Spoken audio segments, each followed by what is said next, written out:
दोस्तों, अगर आप शार्क टैंक इंडिया को उसके फर्स्ट सीजन से फॉलो करते आ रहे हैं तो वहां आपको एक चेहरा तो याद ही होगा जो बेहद ही गंभीर और सख्त नजर आता था। इंटरनेट और सोशल मीडिया की दुनिया उस शार्क को लोग खड़ूस और घमंडी जैसे नामों से बुलाते हैं। याद आया मैं किसकी बात कर रहा हूं? अगर अभी भी याद नहीं आया तो चलिए मैं आपको बताता हूं। शार्क टैंक पर बेहद गंभीर सा दिखने वाला फेस अशनीर ग्रोवर है। भाई क्या कर रहे हैं यार तू? तो मजाक है क्या? आप क्या बहुत ज्यादा पीते हो क्या? इससे वाहियात प्रोडक्ट मैंने जिंदगी में ना देखा है ना मैं देखना चाहता हूँ। मेरे को भगवान उठा ले, इतना गंदा प्रोडक्ट है ये। दोस्तों, आप चाहें अशनीर को जो भी समझें, बट मैं आपको बता दूं, Ashneer is not an average guy. उसके पास IIT दिल्ली और IIM अहमदाबाद की डिग्री है। उन्होंने 8 साल तक कोटक बैंक में काम किया है। वे ग्रोफर्स के CFO रह चुके हैं। उन्होंने इंडियन फिनटेक कंपनी भारत पे को सबसे फास्टेस्ट ग्रोइंग कंपनी बनाया है। एक्चुअली वे भारत पे के को फाउंडर और मैनेजिंग डायरेक्टर थे, बट उन्हें फोर्सफुली कंपनी से निकाल दिया गया और आज वो और उनकी वाइफ कोर्ट का चक्कर लगाने के लिए मजबूर है। दोस्तों, अगर आप भी अशनीर ग्रोवर की लाइफ के अप्स एंड डाउन्स को जानना चाहते हैं, आप जानना चाहते हैं कि सक्सेस की सीढ़ियां चढ़ने वाले अशनीर की प्रोफेशनल लाइफ क्यों आज दम तोड़ रही है, तो हमारे साथ इस वीडियो में एंड तक बने रहें। दोस्तों, अशनीर ग्रोवर की कहानी शुरू होती है दिल्ली से, जहां 14 जून 1982 को एक मध्यम वर्गीय परिवार में इनका जन्म होता है। अशनीर की मदर एक स्कूल टीचर थी और उनके फादर चार्टर्ड अकाउंटेंट थे। दोस्तों, हर मिडिल क्लास फैमिली की तरह अशनीर के फादर भी चाहते थे कि उनका बेटा उनके नक्शे कदम पर आगे बढ़ते हुए CA बने, बट अशनीर को CA बनने में कोई इंटरेस्ट नहीं था। अशनीर बचपन से ही पढ़ाई में काफी तेज थे, इसलिए 12th के बाद उन्होंने JEE एग्जाम को पास कर अपने पहले प्रयास में ही IIT दिल्ली में एडमिशन ले लिया, जहां से उन्होंने सिविल इंजीनियरिंग की फील्ड में ग्रेजुएशन की डिग्री ली। दोस्तों, अशनीर काफी शार्प माइंड स्टूडेंट थे। IIT दिल्ली में पढ़ते समय उनके बैच में 450 स्टूडेंट्स थे, बट उनमें से केवल 6 स्टूडेंट्स को, जिसमें अशनीर ग्रोवर भी शामिल थे, उन्हें स्टूडेंट एक्सचेंज प्रोग्राम के लिए सिलेक्ट किया गया। 2002 में इस प्रोग्राम का पार्ट रहते हुए अशनीर फ्रांस के national institute of applied science of Lyon में एक्सचेंज स्टूडेंट के रूप में गए, जहां पर उन्हें फ्रेंच एम्बेसी की तरफ से 6000 यूरो की स्कॉलरशिप दी गई। 2004 में IIT दिल्ली से ग्रेजुएशन की डिग्री लेने के बाद वे IIM अहमदाबाद से 2006 में MBA की पढ़ाई पूरी करते हैं। IIM में कैंपस प्लेसमेंट्स के माध्यम से अशनीर ग्रोवर को कोटक इन्वेस्टमेंट बैंकिंग में काम करने का मौका मिलता है और अशनीर 2006 में ही कोटक को ज्वाइन कर लेते हैं। दोस्तों, अशनीर शुरुआत से ही अपने काम के प्रति काफ़ी सीरियस थे, जिससे आने वाले सालों में कंपनी के अंदर उनकी पोजीशन बढ़ती चली गई और वे वाइस चेयरमैन के पोस्ट पर पहुंच गए। इस दौरान उन्होंने $3 अरब यानी 20,000 करोड़ की डील भी क्रैक की, बट लगभग 7 सालों तक कोटक का पार्ट रहने के बाद उन्होंने कंपनी को छोड़ने का फैसला किया, क्योंकि वे अपनी लाइफ में कुछ नया करना चाहते थे। और इस तरह से 2013 में अशनीर कोटक को छोड़कर एक card service company American express में शामिल हो गए और यहाँ पर लगातार वे 2 सालों तक डायरेक्टर ऑफ कॉर्पोरेट डेवलपमेंट के पोस्ट पर काम करते रहे। दोस्तों, यहीं पर काम करते हुए अशनीर को 2015 में एंटरप्रेन्योर बनने की पहली अपॉर्चुनिटी मिली। उनके कॉलेज फ्रेंड अल्बिंडर धिंसा ग्रोफर्स की शुरुआत कर रहे थे, इसलिए अशनीर ने 2015 में अमेरिकन एक्सप्रेस छोड़कर ग्रोफर्स के चीफ फाइनेंशियल ऑफिसर CFO बन गए। अशनीर ने ग्रोफर्स को आगे ले जाने में हर संभव कोशिश की। ग्रोफर्स में बहुत पापड़ पेले हैं, मतलब द अमाउंट ऑफ कॉम्प्लेक्सिटी जो हैंडल की है, राइट।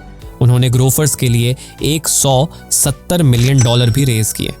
दोस्तों, अशनीर की मेहनत ही थी कि मिड 2017 तक आते आते ग्रोफर्स पर डे 30,000 से ज़्यादा ऑर्डर्स आने लगे।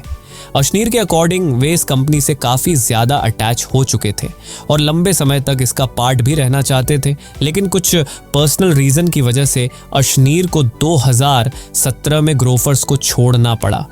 बट अशनीर इस बात को एक्सेप्ट करते हैं कि ग्रोफर्स से उन्हें काफ़ी कुछ सीखने को मिला था। इसके बाद 2017 में अशनीर PC ज्वेलर्स को ज्वाइन करते हैं। यहाँ पर इनका काम गोल्ड लोन बिजनेस बिल्ड करना था। यहाँ पर भी अशनीर ने 1 साल तक काम किया और काफ़ी कुछ सीखा। पीसी ज्वेलर्स में काम करते हुए जून 2018 में अशनीर को अपने IIM अहमदाबाद के व्हाट्सएप ग्रुप में एक मैसेज मिलता है जिसमें लिखा होता है कि हम जिस फिनटेक कंपनी में इन्वेस्ट कर रहे हैं उसके शुरुआती स्टेज के लिए एक CEO की ज़रूरत है। अगर तुम में से किसी को इसमें इंटरेस्ट है तो हमें कांटेक्ट करें। इस मैसेज को पढ़ने के बाद अशनीर एक मीटिंग फिक्स करते हैं जहां उनकी मुलाकात भाविक कोलादिया और शाश्वत नकरानी से होती है। यहां भाविक अशनीर को अपना बिजनेस प्लान बताते हुए कहते हैं कि फिलहाल हर एक दुकानदार अपनी दुकान में UPI के लिए अलग अलग QR कोड यूज़ करते हैं, लेकिन हमने एक ऐसी टेक्नोलॉजी फिगर आउट कर ली है जिससे सारे UPI पेमेंट ऐप एक सिंगल QR से चल सकते हैं। मार्केट में पेटीएम और फ़ोनपे जैसे डिजिटल पेमेंट ऐप मर्चेंट से हर ट्रांजैक्शन पर 2% चार्ज करते हैं। हम इस चार्ज को कम करके 1% कर देंगे ताकि हम मर्चेंट्स को अपना नया ऐप यूज़ करने के लिए अट्रैक्ट कर सकें। इस पर अशनीर भाविक को कहते हैं कि अगर आप 1% चार्ज करेंगे तो आप अपने बिजनेस को सक्सेसफुल नहीं बना पाएंगे, क्योंकि अगर आपके कॉम्पिटिटर्स ने 0.9% रेट सेट कर दिया तो ये कंपटीशन हमेशा लगा रहेगा कि कौन रेट और कम कर सकता है। इसलिए अगर आप स्टार्टिंग से ही अपनी सर्विस फ्री कर देते हैं तो ज़्यादा से ज़्यादा मर्चेंट आपके ऐप को यूज़ करेंगे। दोस्तों, यहाँ Bhavik technical point of view से सोच रहे थे, जबकि अशनीर का आइडिया बिजनेस साइड था।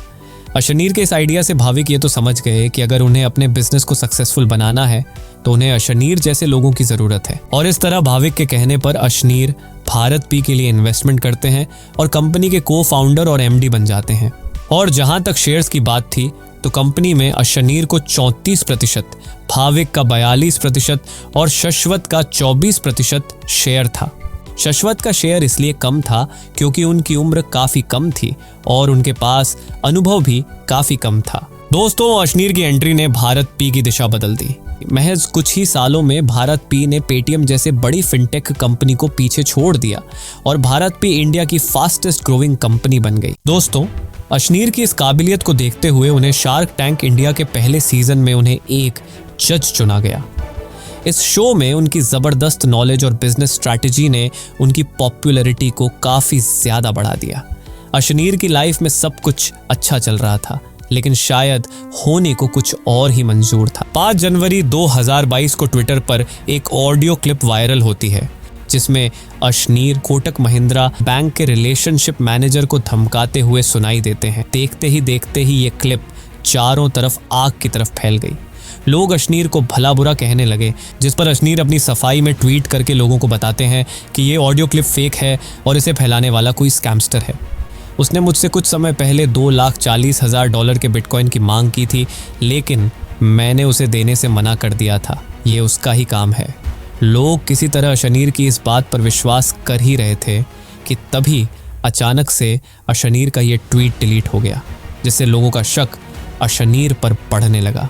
अभी ये पूरा मामला पूरी तरह से शांत भी नहीं हुआ था कि तभी एक बहुत बड़ा कॉर्पोरेट गवर्नेंस का इशू सामने आता है, जिसको इन्वेस्टिगेट करने के एक फर्म को अपॉइंट किया जाता है। बट सरप्राइजिंगली इस फर्म की इन्वेस्टिगेटिंग रिपोर्ट भारत पी के ऑफिस पहुंचने से पहले ही लीक हो जाती है, जिसमें यह पता चलता है कि अशनीर ग्रोवर और उनकी पत्नी माधुरी जैन फॉल्स पेमेंट और फॉल्स रिक्रूटमेंट जैसे मैटर में इन्वॉल्व हैं।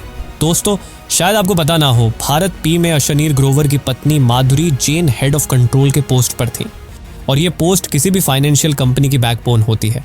कंपनी में होने वाली हर छोटी से छोटी चीज़ हेड ऑफ कंट्रोल की निगरानी में होती है और अपने इसी पोस्ट का फ़ायदा उठाकर माधुरी जैन ने कंपनी के कई एम्प्लॉयज़ को डायरेक्ट हायर किया था, बट उन्होंने अलग अलग कंसल्टेंसी के नाम से इनवॉइस तैयार करके कंपनी को ये दिखाया था कि एम्प्लॉयज़ को डायरेक्ट हायर न करके कंसल्टेंसी के थ्रू हायर किया गया है और इसके बदले में उन्होंने इसके लिए 50 करोड़ से भी ज़्यादा की पेमेंट की है। इसके अलावा भारत पी का बहुत सा पैसा अशनीर ग्रोवर और उनकी पत्नी माधुरी जैन के थ्रू ऐसी कंपनियों को भी दिया गया है जो पेपर पर तो एग्जिस्ट करते हैं लेकिन रियल लाइफ में नहीं। दोस्तों, इस रिपोर्ट के सामने आने के बाद अशनीर ग्रोवर को भारत पी से रिज़ाइन देने के लिए मजबूर किया गया और इनकी पत्नी को भी कंपनी से निकाल दिया गया और आज ये दोनों पति पत्नी कोर्ट का चक्कर काटने के लिए मजबूर हैं। दोस्तों, अशनीर का इस पूरे मामले को लेकर कहना है कि शार्क टैंक में आने के बाद उनकी पॉपुलैरिटी काफ़ी ज़्यादा बढ़ गई, जिससे बहुत से लोग उनसे जलने लगे और उन्हें गिराने के लिए उन पर और उनके परिवार पर ऐसे एक्यूजेशंस लगाए जा रहे हैं। दोस्तों, इस पूरे मुद्दे पर आपकी क्या राय है? अपना जवाब हमें कमेंट में ज़रूर बताएं। वीडियो पसंद आई हो तो लाइक, शेयर एंड सब्सक्राइब करना ना भूलें। Thanks for watching.